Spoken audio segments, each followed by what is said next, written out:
That brings us to tonight's speaker. So we have Ian McLennan speaking to us tonight. He's a Vancouver Centre member and has had a long career as a planetarium director and consultant for various museums, science centers, and planetariums around the world. So he's here tonight to present his talk on observatory and planetarium projects update. Meeting in person, that seems like a quaint idea these days. It's been many months living like this. My life revolves around Zoom calls these days. I think this is the sixth one today. And that's just the way it is with managing projects these days, and especially if you're managing projects away from your home city. I've been a member of the RASC for many, many years, starting in Edmonton as a young pup, as a young person, just looking up and being really fascinated by what was overhead, and eventually a career came knocking that I really didn't expect. I expected astronomy would just be a hobby for the rest of my life, but there was a turn of events that came about, which I'll talk a little bit about in a few moments. And that had to do with the opening, or the advanced opening, of the Queen Elizabeth Planetarium in Edmonton. And I was invited. I was in the media at that time. I was a cub reporter with the CFRN radio and TV in Edmonton, and I was a member of the RASC, and we promoted the idea of building a planetarium to commemorate the Queen's visit in 1959. And there were many suggestions for a memorial to commemorate her visit, but the planetarium was eventually the one that was successful. And a couple of weeks before opening, everybody began to realize this was going to be a bigger deal than we all thought. We thought up to that point that it would just be operated as, by volunteers, particularly from the Edmonton Centre of the RASC. But it was going to be much more complicated than any of us thought. And so the city manager and others in the city administration began to realize that it had to be run professionally, and they approached me, and I initially said no until the offer was one that I couldn't refuse. And so here we are, some 60, count them, 60 years later. I've been involved since then with a huge number of museums and science centers and planetariums and public observatories, not to mention the Odd World exposition that comes along and so forth. So I'll talk a little bit about that in the next few minutes. And I'm going to have to go through this keynote presentation, and that's the only thing I will be able to see on the screen. So Gordon and I agreed beforehand that we would just, if that's okay with everybody, would leave questions and answers until the end of all of that. It would be easier for me to do that than try to manage because I've got two screens, and one that shows the preview and so forth. So with that, I think what I'll do is go to this, and as I mentioned, my career started in 1960. My career in this business. Before that, I had worked for a few years as a cub reporter with CFRN as a news photographer, news reporter. Everybody did a little bit of everything. And that had actually helped to inform how I approached the planetarium. I had never been in a planetarium. And here I am a couple of weeks before the opening of this planetarium, trying to decide what to do about the programming. And so I applied some of what I knew in terms of production technology, production techniques in the television business. And I hired a production director, I hired a technical director, I hired a musician, I hired a writer, and in a couple of weeks put a show together. We had very rudimentary equipment at that time, because again, none of us involved in the planning of the Queen Elizabeth Planetarium knew what we were doing, literally. None of us had been in a major planetarium. A couple of old professors from the University of Alberta had visited planetariums like the Hayden in New York and Chicago, just passing through. But none of us involved in the planning had ever been in a planetarium. So we relied largely on the advice from planetarium manufacturers like Spitz. We wound up with a very rudimentary pinhole projection equipment, which we eventually augmented considerably by dozens of special effects projectors and a sophisticated sound system and all kinds of auxiliary equipment that allowed us to expand beyond what the pinhole projector would do. One of the people who visited me from Regina, Saskatchewan, was David Roger, and he was also in the broadcasting business, and but equally interested in astronomy. And he came to Edmonton, eventually joined the radio and TV networks in Edmonton as well. But when events occurred that I decided to move on from Edmonton, David actually took over as the director of the Queen Elizabeth Planetarium, and even took some of the ideas I had in production and expanded those and upped the game considerably, and was very good at the promotion as well. And he applied that to his next gig, which was in Vancouver. Interestingly enough, David was considered for both the positions of planetarium director in Toronto and Vancouver at the same time. And the Vancouver offer came through and was slightly more attractive, and that was the one he jumped at. But I've often wondered how the history of planetariums in Canada might have been different if David had gone to Toronto instead of Vancouver. But when David came to Vancouver, he applied many of those same ideas of promotion and production sophistication to the planetarium. And around that time, even all of the shows, all of the productions that he put together with his talented staff were reviewed regularly by the newspapers and radio and television commentators in the arts.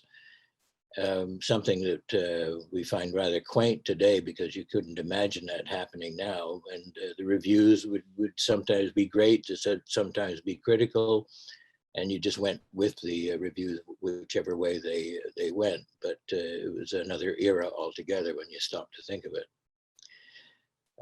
I actually was the consultant on the Vancouver project, and I commuted back and forth between my new home in Rochester, New York, where I was appointed the director of the Strassenberg Planetarium, which was a subsidiary of the Rochester Museum and Science Center. Actually, the board of the Rochester Museum flew out to Edmonton because they heard about what we were doing at the Queen Elizabeth Planetarium. It was beyond the scale of the place. And they offered me the job of moving to Rochester to start the planning of the Strassenberg Planetarium in 1965. And the actual opening was 3 years later in 1968. And the planetarium was actually one of the most sophisticated planetariums, even to this day. It was the world's first computerized planetarium. We had 500 special effects projectors around the periphery of the dome. We had the planetarium instrument on a silent elevator, so it could be slipped out of the room in 4 seconds. It was a very sophisticated operation. And it attracted a great deal of attention as well as, and I was making a fair bit of noise because I I was concerned about the lack of professionalism from the point of view of show production, not necessarily astronomy content, but show production techniques. And I made a few enemies in the business, but that's okay. You do that as you move along as a young person trying to make some waves. The Strassenberg attracted a great deal of attention, and we had lots of VIPs. I can think of James Webb, Charlie Duke, Werner von Braun, Carl Sagan, Isaac Asimov, and one of these was Arthur Clarke, who visited the planetarium, and he's seen here in front of the portrait of Edwin and Clara Strassenberg, the donors of the planetarium. They were the ones who donated the initial $2 million. In today's money, that would probably be $20 million. And it was a portrait taken by my friend, the late Yusuf Karsh, the famous Canadian photographer. Arthur became a good friend, and he was quite famous at that time, real famous, because of his role in the writing of the original book 2001: A Space Odyssey, and I'll say a little bit more about that in a minute. It was around that time that other things were happening in the media as well. The National Film Board of Canada produced a fantastic, wonderful film that stands up to this day, the film called Universe. A groundbreaking film in every way that was just basically a tour of the universe as seen through the eyes of an astronomer at the Dominion the Dominion Observatory, and the David Dunlap Observatory in Toronto. And it was just a wonderful film in black and white. As I said, it stands up to this day. But there were other things happening around the same time. Expo 67 exploded onto the scene. And I've been to nearly every World Exposition since 1958. And this I still regard as the last really great World Exposition. Now, there have been good expos since then, and some awful ones and everything in between. But if you measure expos by the original idea of expositions going back to 1851, where the whole idea was to introduce new ideas and new technologies, new thinking, new ways of looking at things, then by those standards, Expo 67 in Montreal really measured up. And one of the reasons was that it was just at the very beginning of the audiovisual age. There were fantastic expositions of real artistry that were conducted as part of the Expo 67 in Montreal. The National Film Board of Canada produced an amazing multi-story building that you look down into two huge screens. And that was the progenitor of the IMAX idea, which I'll mention a little bit more in a minute.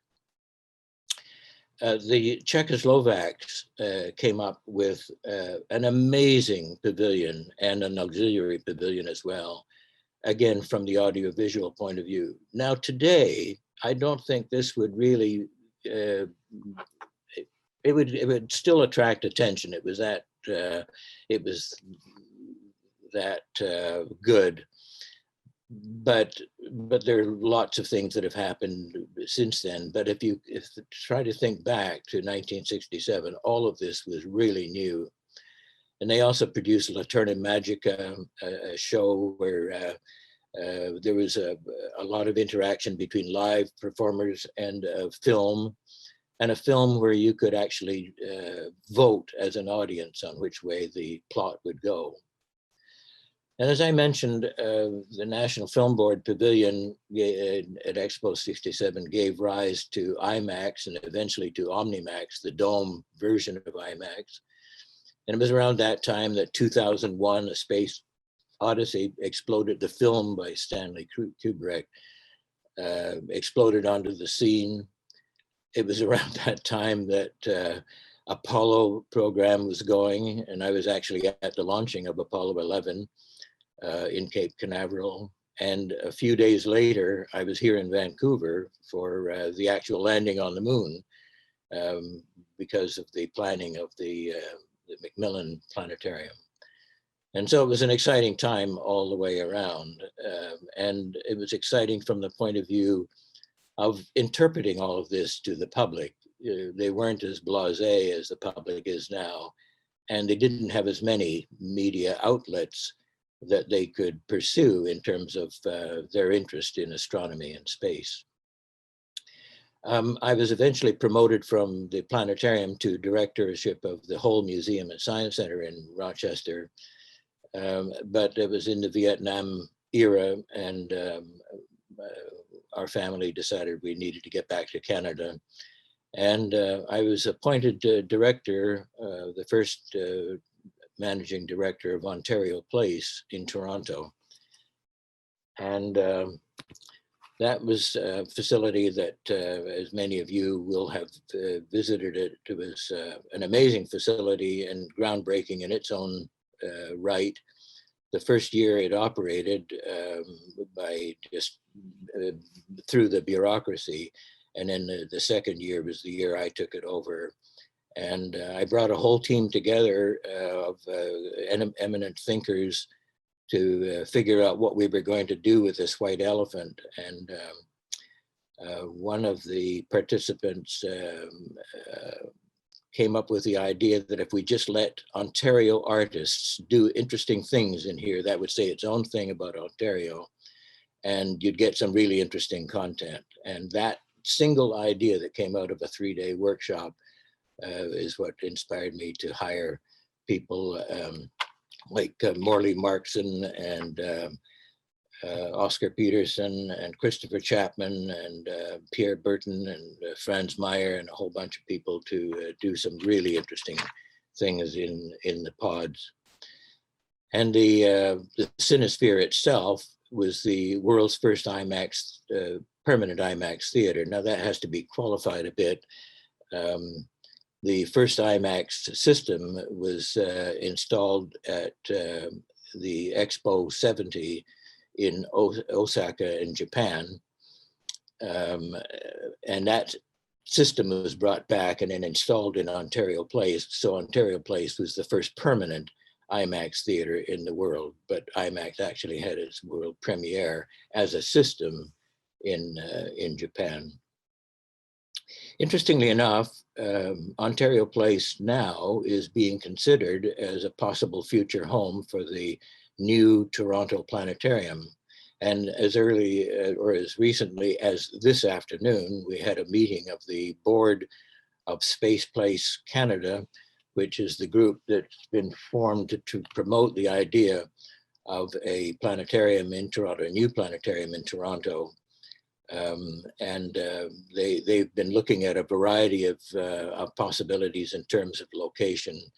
And Ontario Place is not a sure thing by any means, but it is one of the possibilities. And in the next month, there could be some movement on that front. Of course, Toronto was home for many years, or at least nearly 25 years, of the McLaughlin Planetarium. It was donated by Colonel Sam McLaughlin, who started the McLaughlin Buick Company in Oshawa. And of course, he made pots of money and donated the money that was made available to build this planetarium. It was not well designed. There were two schools of thought in planetarium design at that time. You either hired people like me who had show production capability and looked at things from that angle, or you hired a PhD astronomer from the Hayden Planetarium in New York, and Toronto decided that's what they had to do because it was the University of Toronto and the Royal Ontario Museum running this thing. And so they wound up with a 1939 design in their planetarium, whereas Rochester and Vancouver had really innovative designs. However, having said that, we were still able to work around this giant theater. I did a couple of things on contract with them, including producing a show in Egypt that tied in with the Treasures of Tutankhamun exhibition at the ROM, and worked with, among other things, Omar Sharif, who did the narration of the program. It was an exciting moment in the planetarium business, because there were all kinds of things like this, one-off productions being done at various locations around the world. But apart from celebrities like that, the real heroes were people like Helen Sawyer Hogg. It's 20 hours. Who was a person we met through the ROM and through the Toronto Planetarium and through the RASC. She was a wonderful lady, as some of you undoubtedly know and might remember, and was, among other things, the author of the book, The Stars Belong to Everyone. And that kind of says it all about her philosophy of life. And she used to knit little booties for my children. Amazing to think that she loved to do that in her spare time. Vancouver always beckons to Torontonians, and there was no exception in my case. And I used to commute back and forth to Vancouver, partly because of the planetarium, but later because of Expo 86. Around 1981, the planning for Expo 86 began in earnest, and I came out here partly to plan the beginnings of Science World, which eventually took over in the preview pavilion, the building you're looking at now. That was the Omnimax Theater, the preview center for Expo 86 that was operated from 1985 through to the actual exposition itself. I'll say a little bit more about that in a minute, but I had a fallout with the director, the manager who was brought in from the United States to run the Expo organization. And so I was let go, but then picked up a job to be the project manager for a major space show at the Pacific National Exhibition. I was the project manager on a thing called Space, the Dream and the Reality, where we built a full-scale mock-up of the space shuttle Endeavour. And even the Canadarm was a full-scale replica working model. And we had a daytime and a nighttime sequence, and we had original music that was composed by Randy Rain Roush, and it was an amazing show. And this was done in 1985 because the PNE didn't want to be swamped by Expo 86 and wanted to show that they had major capabilities as well. It was actually fortuitous that I had been let go from the main organization, because then I picked up a gig to be the Deputy Commissioner General of the United Nations Pavilion at Expo. And with my partner in crime, Randy Ormston at the time, we designed a pavilion that was consistently voted one of the 10 best pavilions of the exposition, even though it cost roughly 1/60th of what some of the other major corporate pavilions, like the one next door, the General Motors Pavilion, did. However, we had something on our side. We had humanity. We had themes of global cooperation, environmentalism. This was the start of the movement of environmentalism at the time. We had a show, It Can't Be Done, talking about, we went back to the patent office director in Washington, DC, who in 1896 recommended the patent office be shut down because everything that could be invented had been invented. And we talked about all the things that we think as humans can't be done, and yet they can be done. Well, there was kind of a spacey theme to the UN pavilion, the Earth as a globe in space. We were trying to draw that connection, not only the humanitarian and environmentally conscious ways of conducting ourselves, but the cosmic perspective as well, with liberal quotations from Carl Sagan and many others, Buckminster Fuller and others, that we drew on in order to help promote the theme. And one of the productions that we did with Pat McCloskey in Calgary was a beautiful show, Island in Space. It was just a lovely production. Pat did an amazing job with that. Michael Conway Baker did the music for it, an original music score. It was unbelievably beautiful. And I remember Frank Drake came through and had tears in his eyes afterwards, and we've remained friends ever since. After Expo 86, Randy Ormston and his partner, Nancy Holm, who is our project manager, and I moved to Brisbane, Australia to set up the United Nations Pavilion there, the United Nations and UNICEF. And one of the people we recruited to do the design work, the theming and the design work, was Ken Doan, the famous Australian designer and artist, who also did the Australia Pavilion. And he eventually became a UNICEF ambassador. And so these things have downstream effects that go for generations afterwards. He still is a UNICEF ambassador and has raised millions and millions of dollars for UNICEF as a consequence, or as a not as a consequence, but as a follow through from the work that we did together. I stayed in Australia for a couple of years after Expo 88 in Brisbane, and did some projects. I did about 13 projects with Kinhill Cameron McNamara, a consulting firm there, and we did cultural projects all over the South Pacific and in Asia, Nepal in particular, in the Philippines and Fiji. But the recession of 1990 hit very hard in Australia, and so I moved back to Vancouver. And one of my first consulting contracts as a full-time now consultant was the Griffith Observatory in Los Angeles. And I commuted back and forth between Vancouver and Los Angeles nearly every week during the planning of this. Now, the Griffith Observatory had been around since the 1930s, and it's a classic, beautiful Art Deco building. And we didn't want to do anything to disturb the purity of the architecture of the building. And so we built underground. And so 70 million US, call it $100 million Canadian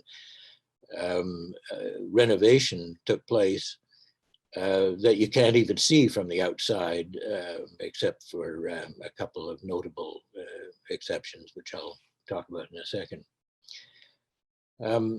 We created underground a whole major new exhibition area that allowed us to explore themes in depth.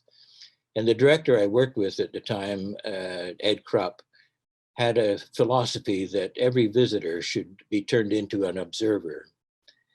And one could argue whether that was completely successful or not in every case. But when you have a philosophical touchstone like that, when you're designing a facility, it allows you to measure every idea that comes against that philosophy. Is this a good idea? Does it turn every visitor into an observer?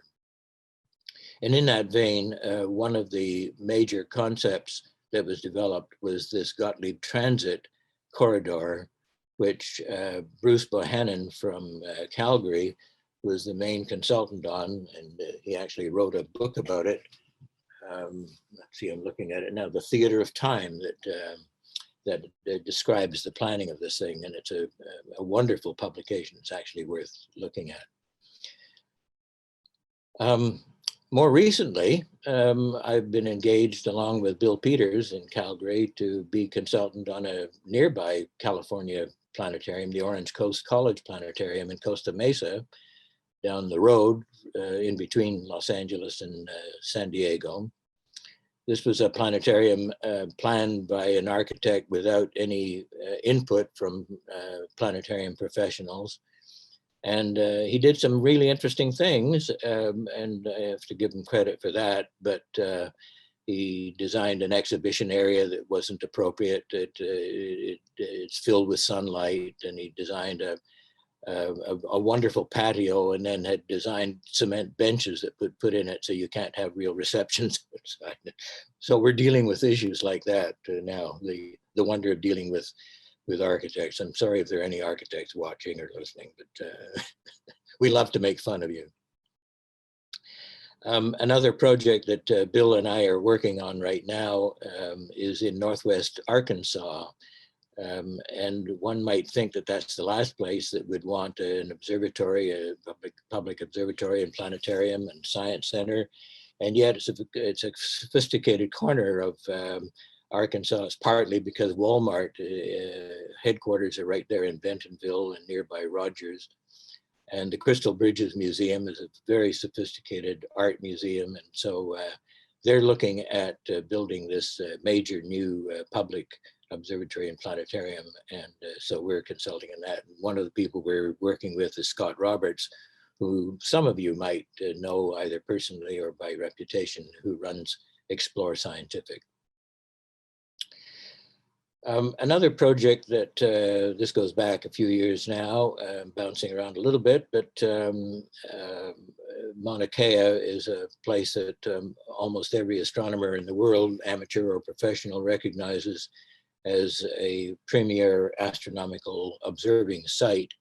And it's the site of 11 major observatory domes, sometimes up to 13. That's the maximum that you can have at any given time, by agreement with the Polynesian elders, who have always been concerned about these pimples on the mountain, as they call them. They pejoratively, they don't like the idea of the scientific institutions desecrating the sacredness of the mountain.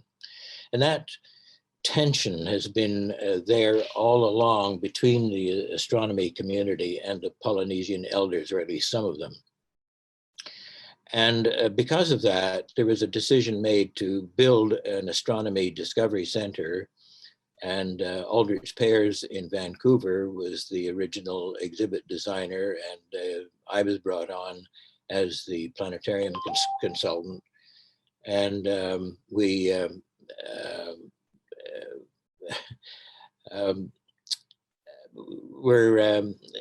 had a very interesting time here, because we were subject to that ongoing tension between the Polynesian elders and the astronomers. The whole idea behind this was to bridge the gap between the two, create a bridge.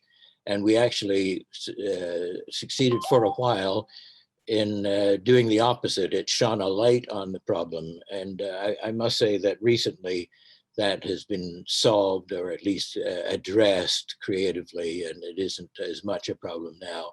And one could even say that the Astronomy Center in Hilo has possibly helped to address that bridge, and it's partly fulfilled its original mandate. It's a wonderful building done by Media 5 architects in Honolulu.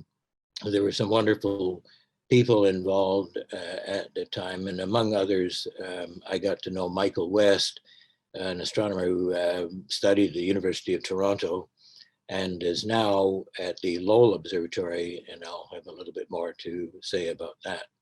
All of these things have interconnections and have their effects and cause and effect that tumbles down the line long after the initial project is realized. Another local project close by was one that was done by John Lomberg, and many of you know him. John was a member of the Toronto Centre of the RASC when I first got to know him. and he moved to Hawaii, and he set up this galaxy garden. And the galaxy garden is obviously in the shape of the Milky Way galaxy, which you can't really appreciate at ground level, and there isn't an appropriate high level. He took this picture with a kite. This was before the days of drones, so I think it would be easier to take it now with a drone. But I'll never forget being in this, and John gave me a tour of it. And among other things, he pointed out one leaf on one of the plants and said that was the entire totality of everything that can be seen from the planet Earth with the naked eye. And that was a bit of perspective that I will never forget that moment.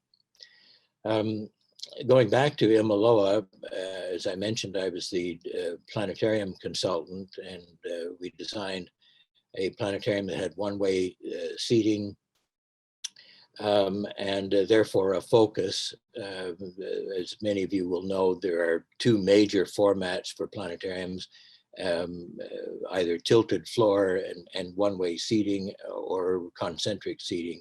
And there are arguments, pros and cons. People either love one or the other, and I've been agnostic about them. They both have their strengths and weaknesses, and it's a matter of tailoring one to what the outcomes are that you're looking for in that particular installation.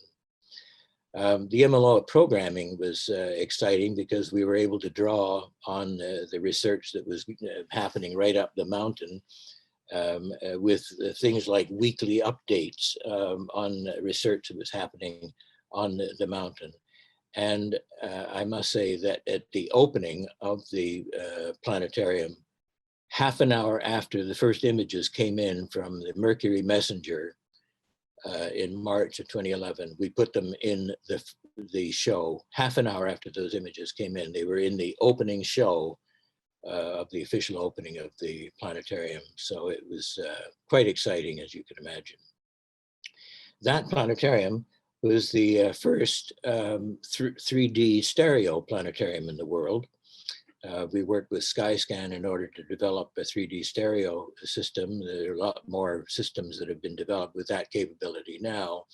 It was a mixed bag. It was wonderful for things like rotating Jupiter or looking at the surface of Mars, but the glasses knocked out 70% of the light and made you look through a tunnel, which obviated the perspective of having a dome to begin with. So the trade-offs were enormous. The 3D experiments continue at the National Astronomical Observatory of Japan in Mitaka in Japan, outside of Tokyo, that has a very sophisticated 3D, 4D theater. And that's been the home of Dome Fest and a couple of other annual events where several of us who have been involved in planetarium advanced science visualization, particularly with planetarium technology, do some experimentation in visualization. Still in Japan, I've been involved with the Chico Observatory in Nagano province, where in the mountains of Nagano, where the Olympics were once held, the Chico Observatory and my partner, Kairo Kimura, which I'll talk about in a little bit more in a minute, she and I did a workshop for them just a little over a year ago, just prior to everything being shut down, because they were looking at ways of expanding their public profile. They've done a great job in the science community, but they were looking at ways of making themselves more relevant to the general public.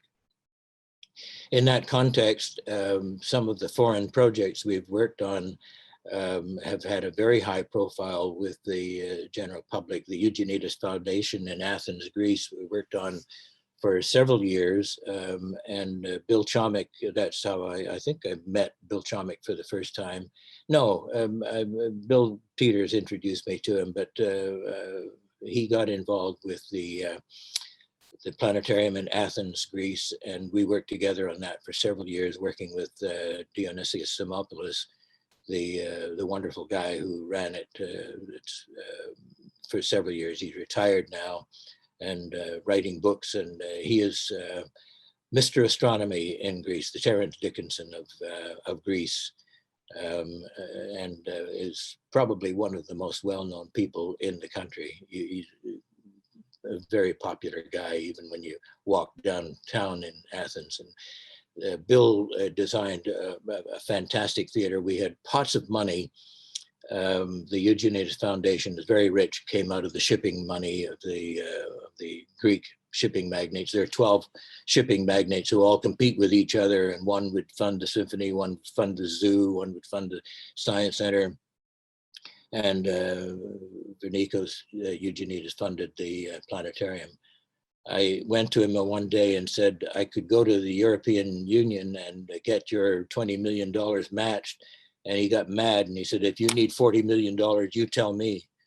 It's the first and last time that's ever happened. Bill Chomick went on to work on major planetariums around China in particular. The new Shanghai Planetarium is now well under construction. Until the COVID period, China was building a major new museum, planetarium, science center, or a public observatory every 3 days. I don't know what the current stats are. I expect that to slow down a bit. But the Shenzhen Planetarium, Children's Palace Planetarium, Bill worked on, and I helped him out with that. The Sungam Space Center in Korea, the Guangdong Science Center and Planetarium in Guangzhou are all projects that Bill did, as well as the Jennifer Chastity Planetarium at Jersey City in New York. Or New Jersey, sorry. It's right across the water from Manhattan in New York. And so this is kind of the second major planetarium in metropolitan New York, and competes with the Hayden in real times. Everything is either before COVID or post-COVID. But it's the largest planetarium dome in the world, which will be replaced by the Shanghai Planetarium when it opens. Coming back to a little closer to home, for the last 5 years, Bill Peters and I, and with some help from Bill Chomick as well, have been involved with the Lowell Observatory in Flagstaff, Arizona. This is one of the most famous observatories in the world, made particularly famous because of the discovery of Pluto in 1930.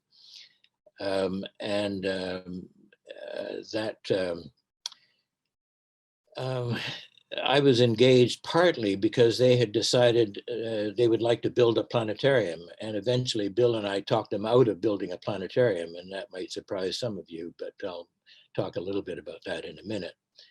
But the building was initially built in the late 1800s by Percival Lowell, because he was fascinated by the prospect of life on Mars. And he wanted to build a telescope that would study Mars at its closest opposition in 1896. And later on, it became more famous because of Pluto. We have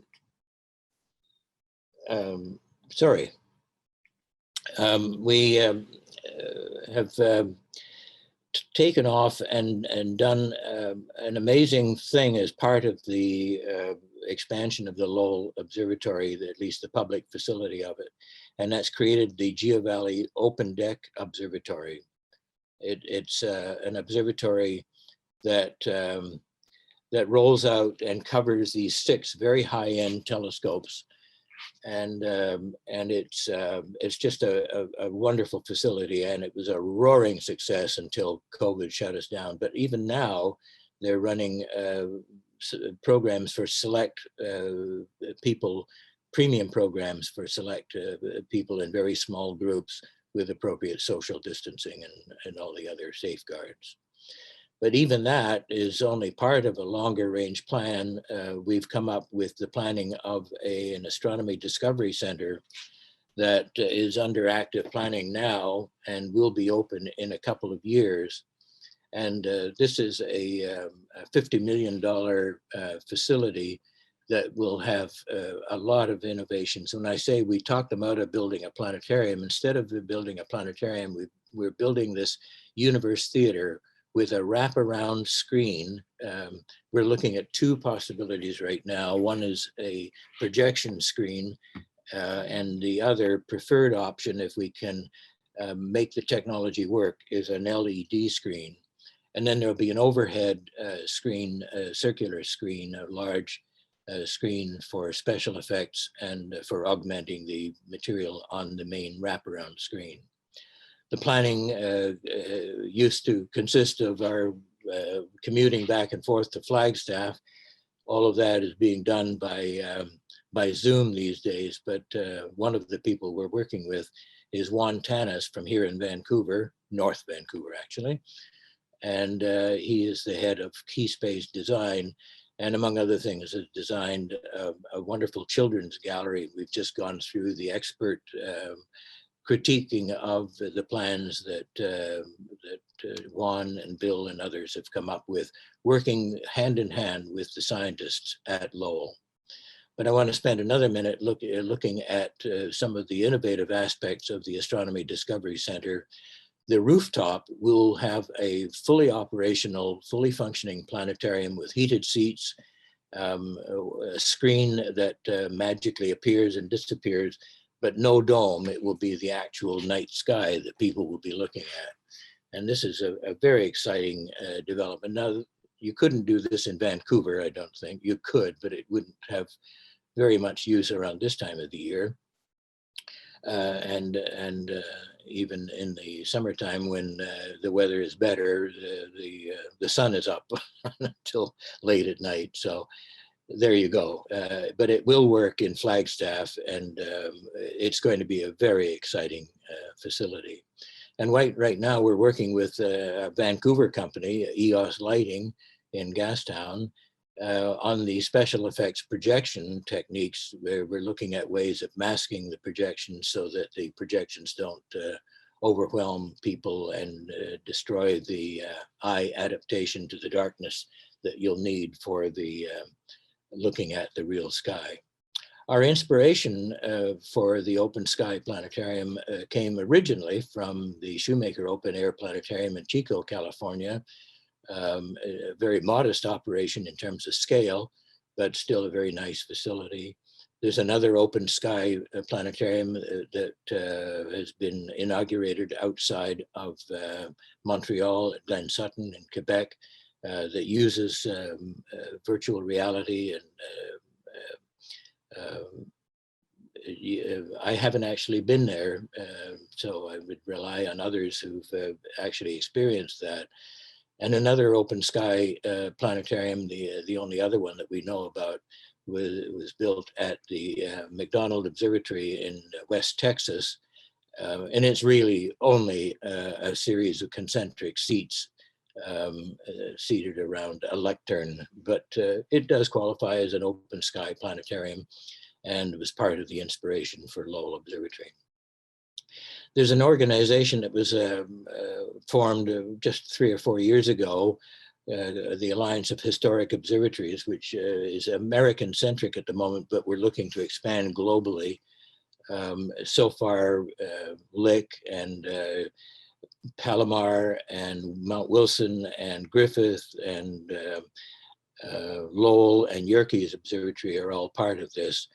And we were supposed to have a meeting, conference in Flagstaff this past year, but that was interrupted because of COVID. So we're looking at picking that up soon. But one of the observatories that is part of that network is the famous Yerkes Observatory in Williams Bay, Wisconsin. And Bill Peters and I are both involved in that as well. In fact, we wrote the master plan. As some of you might know, the University of Chicago operated this for many years and then decided to pull out a couple of years ago. And so a local foundation was formed in order to save the observatory. And it's a wonderful telescope, the 40-inch refracting telescope that was actually premiered at the Chicago World Exposition in 1893. Diana Coleman has been the chair of that and has dictated everything up to now, including all of the restoration of the observatory and raising all the money, working with the architects, and now looking for an executive director. And they're down to a very short list. So stand by and wait for news on that front. A little closer to home and back in this country, I was involved with the planning of the planetarium in Montreal, the new planetarium to replace the old Dow. One of the city managers got wind or got the idea that he could build 2 domes for the price of one. I think that was a translation problem because that wasn't the case. And I argued for 2 different types of planetariums, but they decided to build 2 domes exactly the same. I fought that all the way. But when I eventually saw what they did with it, I was actually very pleased. They have one dome that is the art dome, and it has a lot of beanbags in it, and it's the programming is not scientific, it's exploratory with music and art and lovely imagery. But the science dome is the one where the real science is explored by the aid of the Konica Minolta projector from Japan that projects the and various classical constellations, augmented by now an ENS, Evans and Sutherland new system that takes you through to the science visualization.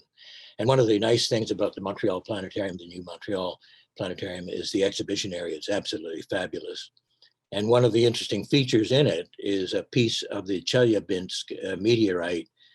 If you know anybody who is involved in extracting that out of Russia, it's an exciting story and one that I hope eventually gets wider circulation.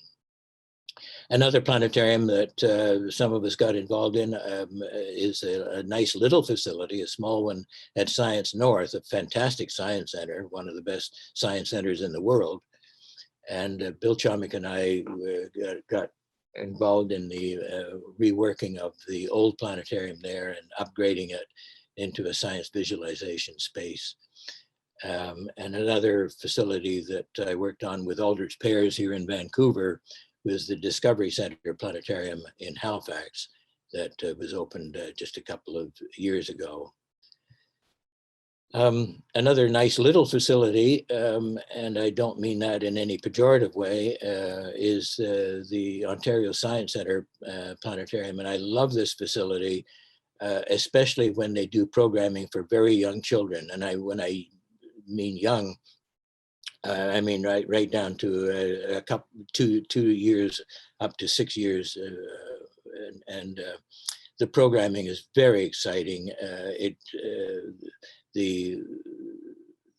It's limited to making sure that kids aren't afraid of the dark, that they have a positive experience, they sing and dance, have a lovely time just looking at the sky, and it's only a 20-minute experience. The parents love it. And they have a little doll that they can bring around to the kids. And if the kids get afraid of the dark or bored or distracted, they just simply switch this thing on, and then the kids are mesmerized. And it is wonderful to see what happens. Even closer to home, Bill Peters, and I are now working on the planetarium that he was first involved in as director of, and I saw Alan Dyer is with us tonight. Hi, Alan. We're working on revamping and renovating the Calgary Spark Dome. They've managed to secure some COVID-related money that is, I think, going to be confirmed in the next week or so. It seems to be a pretty sure thing, but they're going to be upgrading the facility considerably And so we're working on that right now. Working on that just about every second day. We have Zoom meetings about that, and it's proceeding very nicely. Another planetarium that's been upgraded recently is the Manitoba Museum Planetarium that had to lay off a lot of its staff because of COVID, unfortunately. So it's kind of a mixed bag, but they have at least been able to upgrade their equipment. This is another planetarium designed by a PhD astronomer, and so it's a 1939 design. But they've been able to work around that and been able to install some Evans and Sutherland advanced science visualization equipment. And one of my favorite exhibits in the Manitoba Museum is this exhibit that shows the midnight sun. It's kind of a panorama, surrounding panorama that takes you through the entire cycle of the midnight sun. And looking a little further north, Watson Lake in Yukon has a seasonal planetarium that is the Northern Lights Center that features largely explorations of the Northern Lights through the science visualization equipment that they have in there. And another project dear to my heart, because it goes back to my hometown of Edmonton, is the Margaret Zeidler Star Theatre at TELUS World of Science in Edmonton. They went through a major upgrade of both the IMAX Theatre, I was the project manager on that, and the Margaret Zeidler Theatre. And one of the aspects of the theater, they've been able to tap into the Inuit and knowledge, bringing in people like Wilfred Buck and exploring things like this wonderful piece of cosmic artwork by Kenajuak of Cape Dorset. And they've got a new Northern Center being planned as well, so that all ties together. And the observatory outside the TELUS World of Science in Edmonton was one that was one of the original inspirations for our open deck observatory in Flagstaff. Now, this past year, Edmonton was supposed to host the International Planetarium Society. And instead we had up to about 300 people on a Zoom, on various Zoom calls and presentations. And that was not by any means a good replacement for what would have been a wonderful conference and convention. But that was not to be, and we made the best of it that we could. One of the people who was honored at IPS, the previous conference in Toulouse, France, was Kaoru Kimura, who is now the president of IPS, and she has just taken over from Mark Subarow, who is now the immediate past president, and that would have been her conference. The Queen Elizabeth Planetarium was supposed to be re-inaugurated as part of its restoration, the completion of the restoration as part of that conference, but that was also not to be. But as you can imagine, I'm promoting that as a nice small planetarium as a place for preschool astronomy education, going back to the experiences in Toronto at the Ontario Science Center, also at the Pacific Science Center in Seattle, and a small science center in Santa Barbara, California. Those are the three centers that have done the most sophisticated work that I know of with preschool astronomy education, and working with Frank Florian and others at the at TELUS World of Science in Edmonton, and trying to make that happen. And again, much closer to home, Center of the Universe in Victoria. We visited that at the beginning of this year, just as COVID was beginning to take hold, and always been impressed with the work that's been done there. I visited that small planetarium 1 week. I've told this story many times. I had visited a planetarium in Japan that cost $100 million. And a week later, I was in this Center of the Universe, a small planetarium, and it was a better show than the one in this planetarium, simply because the instructor was a woman. I don't know who it was. It was a younger woman. It wasn't Lori.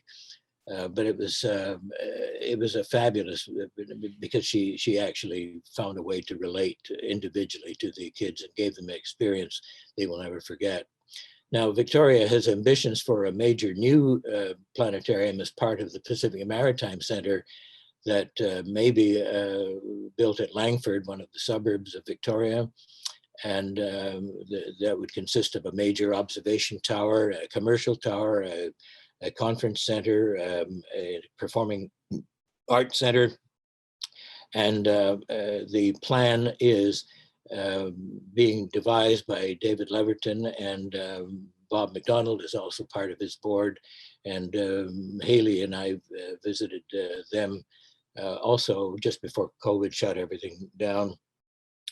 But the plan is that the commercial aspects of this operation would help underwrite the educational aspect of it. And we hope that that will come about. And David Leverton is working very aggressively at that plan. And of course, everything has been slowed down because of the pandemic.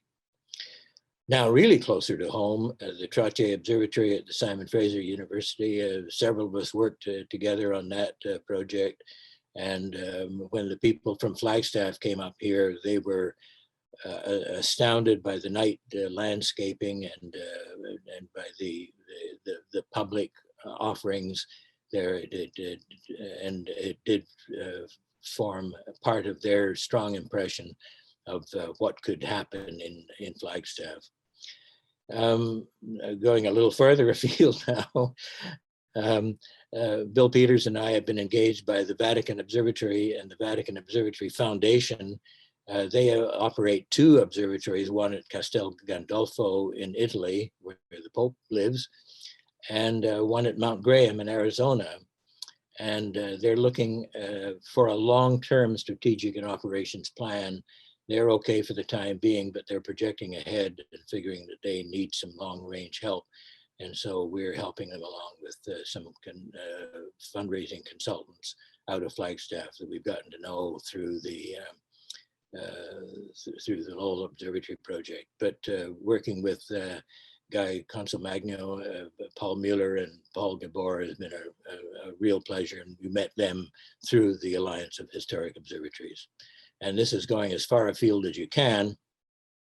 There's a Mars Simulation Center being planned for Dubai in the United Arab Emirates. And the Mohammed bin Rashid Space Center is going to be built as part of that. And they want some science visualization capabilities, as well as a planetarium for public dissemination. And so we're going to be working with Raphael Vignoli Architects and the big architectural firm, Bjarke Ingels out of Copenhagen. So that's an exciting project too. I think that pretty well wraps it up. I'll say thanks for now. And I guess what I will do is stop the screen share and we'll see what happens.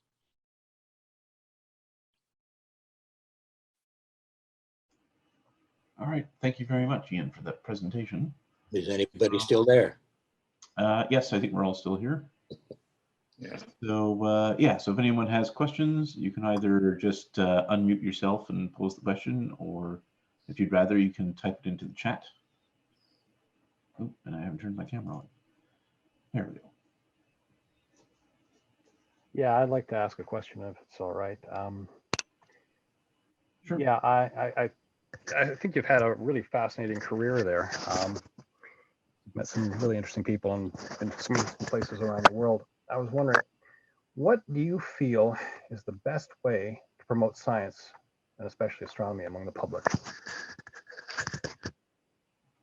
Well, that's a very interesting and provocative question, and I think it's a particularly important one now, because in a broader context, we have a society, and I'm thinking about North American society in general, and it's not as bad at this side of the border it is on the other, and I'm sorry if I'm editorializing there, but that's the way I feel. but it's still there's still a challenge in terms of science literacy and skeptical, or at least critical thinking. And so if you relate all of these things together, I think a cosmic perspective of where we are in the universe helps to help us as a society deal with our challenges on the Earth as a planet, and as a society respecting each other. And I think if you twin that with the concept of critical thinking, which is all part of communicating science, if you tie all those things together, I think it's one of the great challenges of modern civilization. I don't know if I have the way of solving that. I think planetariums are part of it. Public observatories, I've become to appreciate more and more the idea of having people be next to telescopes and seeing appreciating the observing things, so it's not quite as detached as sitting in a planetarium. So I've come to appreciate that aspect a little bit more than I might have a generation ago.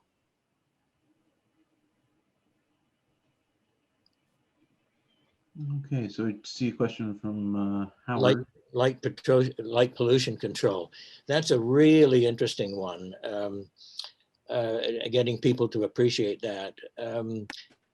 Arizona is a perfect place for that, because there's a great deal of sensitivity to that issue. It's where the dark sky initiative was invented, or at least formulated and coalesced. And so the Dark Sky organization in Tucson is very much part of that. There are planetarium shows now that are dedicated to sensitivity and public sensitivity in terms of dark sky. I think Jeff Hall, who's the director of Lowell Observatory, is very much involved in a national program of awareness in the United States, and I think that has spillover effects. I think we need to do more in the public media. I always am amused by how news media treat an astronomy or space story as kind of a kicker item, or find an amusing way of reporting it, instead of just, it's part of our everyday lives. And I think that dark skies are something that people can only begin to appreciate once they really look up. The other thing is that as many cities have discovered, it's cheaper and more effective, and even better for crime control and everything else, to design lighting that lights the ground rather than lights the sky. So part of it is educating civic organizations, not just the general public. But if you start with the general public, then your civic organizations the politicians tend to follow them.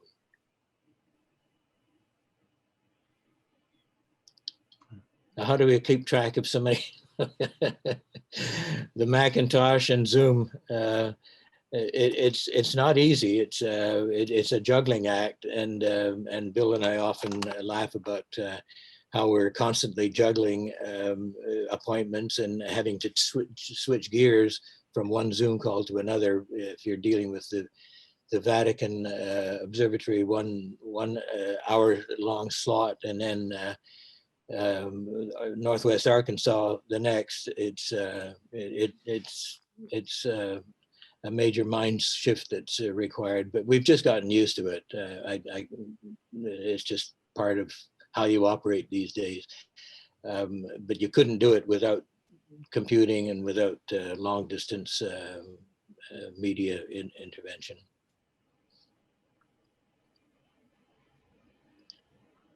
Can I just add in? Hi, Ian. It's Haley. Hi, Haley. Hi. I just wanted to add in, if any of you follow Ian on Facebook or Instagram, he's an amazing photographer and takes beautiful photos. And so I think that you document a lot of everything that you see and do over the years. And that, to me, I mean, you have, didn't you say like millions of photos, and how much? Yeah. So you photograph and document a lot of your, I think, in the moments all the time. You're always taking photos? Yeah, I like to photograph just what I see when I'm on walks and so forth, and so it might be shadows on a building or whatever, and I think I've got a few photographer friends who are kind of in the same thing, and it's just allowed us to see the world in a different way. I sometimes worry that I'm looking at everything in terms of a potential photograph. I try not to do that, but photography, on the other hand, has helped me see things that I might otherwise have missed. Thanks, Haley. I'm trying to see whether there are other questions that came up on the chat. We've got a comment from Eric about the Reuben H. Fleet Center in San Diego Planetarium.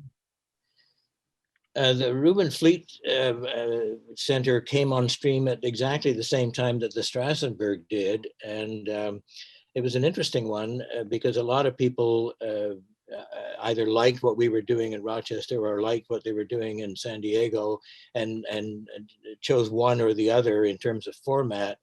And I think that was an incorrect way of looking at it. We were both in the same business, just approaching the same idea with different bits of technology. The Omnimax confusion or correlation with Planetarium in San Diego was a brilliant one, and I think it gave people an opportunity to all look in one direction and therefore focus, whereas the more concentric classical planetarium, I developed the notion that you should take the classical planetarium and make it better. There were people in San Diego who thought, no, we needed to reinvent the planetarium. And neither was right or wrong. They were both just different. And we both came up with planetariums that actually changed the medium. They both had a major effect on planetariums that still being felt today in some respects. Okay, so we've got Douglas asking, what are a few of the more common reasons that a major project can go south? I would, boy, that's a complicated one. Projects that very often get off to a bad start. The Royal Ontario Museum McLennan Planetarium is an interesting case study. That money, if it had been donated to an organization other than the ROM that was tied in with the University of Toronto at the time, might have taken off in a different direction altogether and created a wildly successful planetarium. You could actually imagine that. The planetarium was designed very conservatively. The programming was conservative. It was quite dreadful sometimes. And then the odd time they would come up with a really successful show, and it was all over the map. But the people behind it were well-intentioned. They were good friends. They were dedicated. But you could make the case that some of the people were the wrong people. They weren't interested in the public dissemination of astronomy. They were interested in more abstract and academic aspects of astronomy. And you need to have the academic connection. The connection to real astronomy, real research, but you also have to have people who have just an unbridled passion for dealing with the public, and a passion for disseminating that, taking it away from the mountaintop and bringing it down to the average person. And that didn't exist in Toronto at the top of the organization. And as a consequence, the organization ultimately paid for it. Money is always an object. Money, there's never, with the notable exception of Athens and Greece and some projects in China now, there's never enough money. And so part of the trick is how to make the money, how to make whatever money and resources you've got go as far as possible.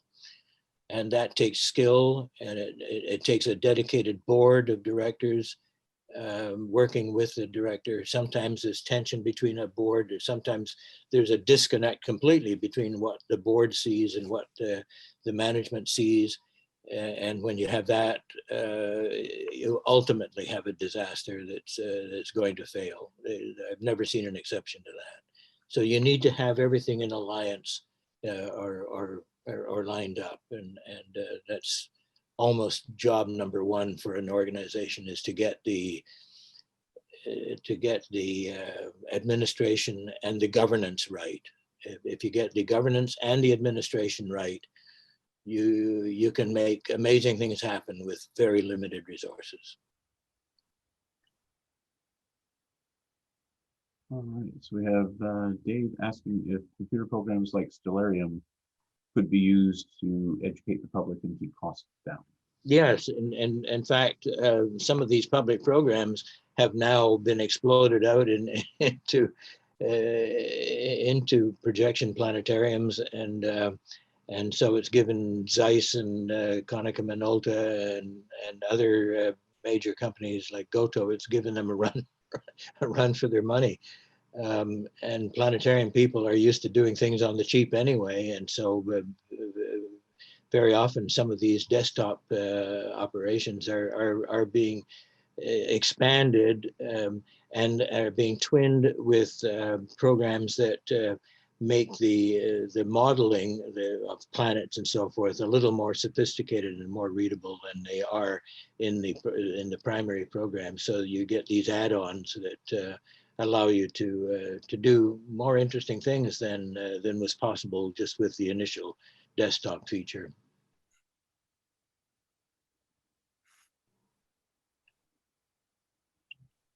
Yeah, comment from Lee about how he's found the small open-air planetariums fascinating and needs to explore possible locations in BC. Is our LPA chair? Say again? Oh, just the open-air planetariums and how he's found them fascinating and needs to explore possible locations in BC. Oh, well, that's an interesting idea. You'd have to take into account weather, but you have to do that in Flagstaff too. Flagstaff is at 7,000 feet, and it can get pretty cold there in the wintertime and pretty hot in the summer. And so there are times when that will be a challenge, but the open air planetarium idea, I think, is an exciting one, and we're really looking forward to proving that a sophisticated open air planetarium can really work in Flagstaff. The world will have to wait because it's 2 years away, but we're pretty excited about it. We think we've come up with a pretty exciting plan. If the question was more about the open deck observatory, I think that the open deck design that we did for the Geo Valley Open Deck Observatory at Lowell is absolutely brilliant. And I can say that because I was not intimately involved in the design of that. I was involved in the conceptual aspect of it, but others took on the detailed technical design. And they did a spectacular job of it. It's just a brilliant, beautiful facility. The public loves it. And I can't wait until we get back in full operation post-COVID again, because it's just a dazzling facility. And somehow or other, the 6 telescopes, they're all different from one another.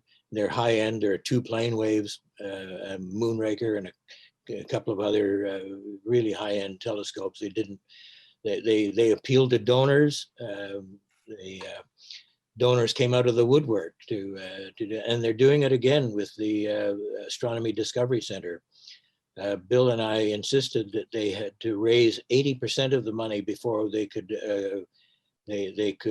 allow construction to be authorized to go ahead, just as a discipline, and they bought that, and they're already at the 80% mark now. So we are starting pre-construction at the moment. So we're on stream for opening, hopefully on Percival Lowell's birthday in 2023.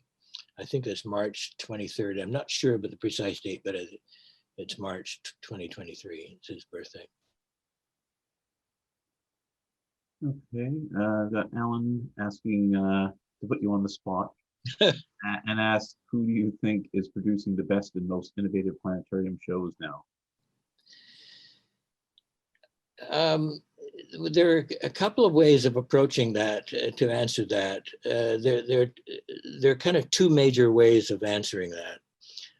One is if you look at the syndicated shows, they are getting more and more sophisticated. There are more and more people coming into the business who are producing shows that have a beginning, middle, and end, and they're fixed, they're canned. And I've never liked that idea particularly, but at the same time, one of the reasons I never liked it is that some of the shows that were produced in the early days weren't that good. There are more of them now that are actually produced with people who have a good production sense, who have a good sense of timing, who know music, who know narration to get to good narrators, not just the name narrators. Sometimes that's a foil, but they do a good job of those canned shows, and there are more of them now. The other way of looking at it is there's a movement afoot called the Live Interactive Planetarium movement. It's not an organization. People call it an organization. It's called LIPS, Live Interactive Planetarium Symposium. And it's the den mother of this is Carrie Berglund, who runs a small planetarium in Bremerton, one of the suburbs of Seattle, Washington. She and many people, largely in the US, but some overseas as well, Japan, South America, and Europe, have bought into this notion that the ideal planetarium experience is a live presenter twinned with pre-canned segments. And that way you get the best of both worlds. And the LIPS movement is geared to presentation techniques and professional development in terms of presentation, so that the skills that are developed by these presenters are part and parcel of what the public gets exposed to. And it seems to me that if you take the best of canned programs and segment those and intersperse it with live interactivity, then you've got something that appeals to audience, and you can relate to the particular people in the audience. You can adjust the repartee according to the level or the feedback you're getting. That to me is the ideal thing, and more people are buying into that. And the LIPS movement has taken hold, and I'm glad to see it. It's got a loyal and growing following. All right. I don't see any more questions in the chat. I don't know if anyone else has a question they'd like to ask. I don't have any more answers. Good to see you, Chris, and Carl, a whole bunch of you. Yeah, well, if there's no more questions, I guess we can just thank Ian for his great presentation. Can we save that chat? Because I'd like to review it at some point in case I've missed something. Yes, I think when I download these files later, the chat transcript is one of the files that shows up. Okay, I'd like to review it just in case, as I say, I missed something. Yeah, Great to see everybody, and thanks for the invitation. I really appreciate it. Yes, and this has been recorded, so we'll be posting this on our YouTube channel when I get a chance to do that. But yeah, again, thanks Ian for the great presentation. Thanks everyone for showing up. Yeah, we will be doing our next presentation in February. We don't have the name of the speaker lined up just yet, but we'll let everyone know when that happens. And yeah, thank you all for coming, and enjoy the rest of your night.